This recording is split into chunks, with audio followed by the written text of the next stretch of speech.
Honestly, I wanted to just kind of leave everyone with some practical tips, because Allah Azza wa Jal tells us in the Qur'an that those who seek huda, guidance, will be guided. If you want to change, Imam al-Ghazali rahimahullah, he says something beautiful. He says, إِذَا الْمَرْءُ كَانَتْ لَهُ فِكْرَةٌ فَفِي كُلِّ شَيْءٍ لَهُ عِبْرَةٌ. When a person is really deeply involved in some sort of thought, when something is heavy on his mind, heavy on his heart, then everything around him will be a guide towards that thing. You love Allah subhanahu wa ta'ala, everything around you has meaning all of a sudden. Every single thing. You really have a sense of urgency, Allah subhanahu wa ta'ala will show you the way to change. Because you know what, at the end of the day, it's different for everybody. All of us have our different demons. And every single problem has its specific solution. Allah subhanahu wa ta'ala is the one who guides you to that. As Imam Hassan al-Basri rahimahullah said, رَحِمَ اللَّهُ إِمْرَأً شَغَلَتْهُ عُيُوبُهُ عَنْ عُيُوبِ النَّاسِ. May Allah have mercy on a person who is too busy with his own faults to be worried about anybody else's faults. A sense of urgency. So I just typed up 5 things. These are 5 tips if you want to take note. The first one, eliminate the poisons in your life that aren't allowing you to change. And essentially what that teaches us is that the Prophet ﷺ, he taught us about this heart, this qalb. Imam al-Qayyim rahimahullah, he says what? Your qalb is a space. You fill it up with anything else, you're not going to have any space for Allah subhanahu wa ta'ala in there. The problem is not the qiyam. The problem is that you're doing the things that will stop your qiyam from being accepted. The problem is not your dua. The problem is what you do after dua and before dua. That's the problem that you're having. Eliminate the stains from your life, and then you would find that you naturally would start to come close to Allah subhanahu wa ta'ala, because once your heart becomes clean and honest, your heart starts naturally inclining towards Allah subhanahu wa ta'ala. Your fitrah is to incline towards Allah subhanahu wa ta'ala. So eliminate the things that corrupt your fitrah. Number 2, an ounce of prevention is better than a pound of cure. Some people, subhanallah, they wait for really bad things to happen. They wait to see the consequences of their sins before they change those things. An ounce of prevention is better than a pound of cure. What happens is that shaitan claws you, he digs you into this hole, or you dig yourself into this hole. It's a lot harder to climb out of that hole than to have taken care of it in the first place. Put aside the flaws you already have, don't go any further. Imam al-Qayyim rahimahullah, he says that every single action that you commit, every single sin that you commit goes through the following stages. Number 1, it's a fatrah, passing thoughts. Number 2, after it's a passing thought, it becomes a fikrah, settled thought. You start thinking about it. Hey, what about that? After I've entertained the thought enough, shaitan has told me about how great the benefits of this action are going to be. And essentially, we commit sin because we think that it's going to serve some sort of benefit to us. We think it's going to give us some sort of pleasure. And it usually does for a temporary time. Then it becomes a niyyah. I have the intention to commit that sin. After I have the niyyah, the intention to commit that sin, once I've made the intention to commit something, nothing's going to stop me. Then it becomes azimah. I'm determined to commit that sin, no matter what stops me. Right? At first, I was very hesitant. Now I'm full force. And that's why once you have azimah, it becomes amal. It surfaced. It became action. Once it becomes action, it becomes adah. Becomes a bad habit. Once you have a systemized sin in your life, trust me, that will kill your dua, that will kill your salah, that will kill your opportunity to get close to Allah subhanahu wa ta'ala. That's why from the dua that we make, Allahumma naqqina min al-dhunubi wal-khataya allati takbisu al-dua, wa naqqina min al-dhunubi wal-khataya allati tanzilu al-bala.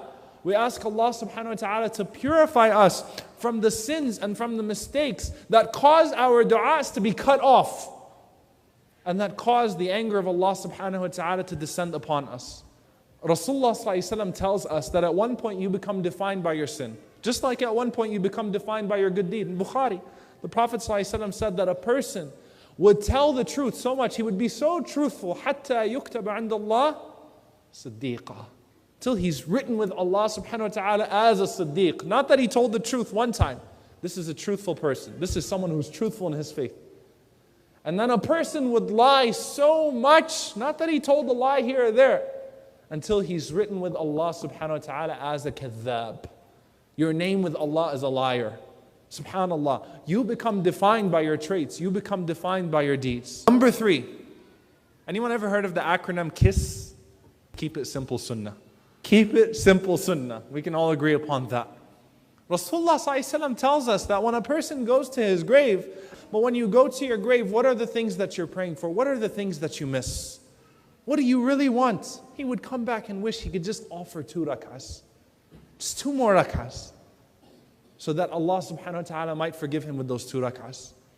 Find something small in your life that you're capable of doing and stick with it. Eventually that will accumulate. Eventually that might be the cause of you entering into Jannah. That's why the Prophet ﷺ said, what as Aisha radiallahu anha narrated, that the most beloved actions to Allah subhanahu wa ta'ala, adwamuha and qalla. You know, the most consistent of them, even if they're very, very, very small. How much time do you waste of your life that you could be planting trees and palaces in Jannah? That's changed. Keep it simple, sunnah. Have a wird, not one of these wirds that's made up by some sheikh somewhere that you're going to be doing. No, go to the sunnah of the Messenger ﷺ and that's sufficient. Find the things that he used to do on a daily basis, sallallahu alaihi wasallam, and incorporate that in your life. Number 4, think progress. Why do I say this is so important? Look how shaitan gets you. He makes you think backwards. Is it halal to fast if you don't pray? Why don't you start praying and add that so that your fast can become validated? SubhanAllah. Think progress. Don't think backwards. Shaitan always pulls you this way. Shaitan always pulls you this way. And Allah subhanahu wa ta'ala always calls you forward. Make progress. There's one person who always does it for me, Imam Siraj Wahaj, hafidhullah. One lecture I found, he did this khutbah in the 80s called Islam Means Progress. It was my cassette. I popped it in my car. Alhamdulillah, I don't drive a new car. Islam Means Progress. One of the greatest lectures I've ever heard in my life. Number 5, he converted to Islam in the Emirat, actually, in the UAE. He said, on your way to becoming a good Muslim, don't become a crappy human being. Becoming a more religious person should not make you a jerk. It should not make your character worse. It should not make you more condescending towards people. It should make you more humble. It should make you more loving. It should make you more compassionate. It should make you more caring. You know, subhanAllah, Rasulullah ﷺ tells us what? What's going to be judged on the Day of Judgment? Your khuluq. That's the heaviest thing. That's the heaviest thing. Your character. And when you have nasty manners, that is a reflection that on the inside you are actually devoid of iman. We look at the woman who the Prophet ﷺ mentioned, who prayed a lot of prayers, fasted her fast, did all the rituals, did all the good things. But she was abusive to her neighbor. Rasulullah ﷺ said, "La khayra fiha hiya fin nar." There is no good inside of her, she's in hellfire. There is nothing inside of her that's good. Hiya fin nar. All of that was superficial. What really counts is when your inner beauty changes. That will reflect with your outer beauty too. And that's why Rasulullah ﷺ taught us when we look in the mirror, we say, Allahumma. We ask Allah for change every time we look in the mirror. When you change your clothes, you ask Allah for a different type of change. What do you say? Allahumma kama ahsanta khalqi, the way you beautified my appearance. You know, you gave me these clothes. You allowed me to change into this new pair of clothes. You created me, you know, with some form of symmetry. What do you say next? Ahsin khuluqi. Correct, beautify my inside. So we ask Allah subhanahu wa ta'ala to make us amongst those who experience real change, who search for guidance and who are guided by His mercy. Allahumma ameen. Jazakum Allahu khairan. Aqulu qawli hadha wa astaghfirullah.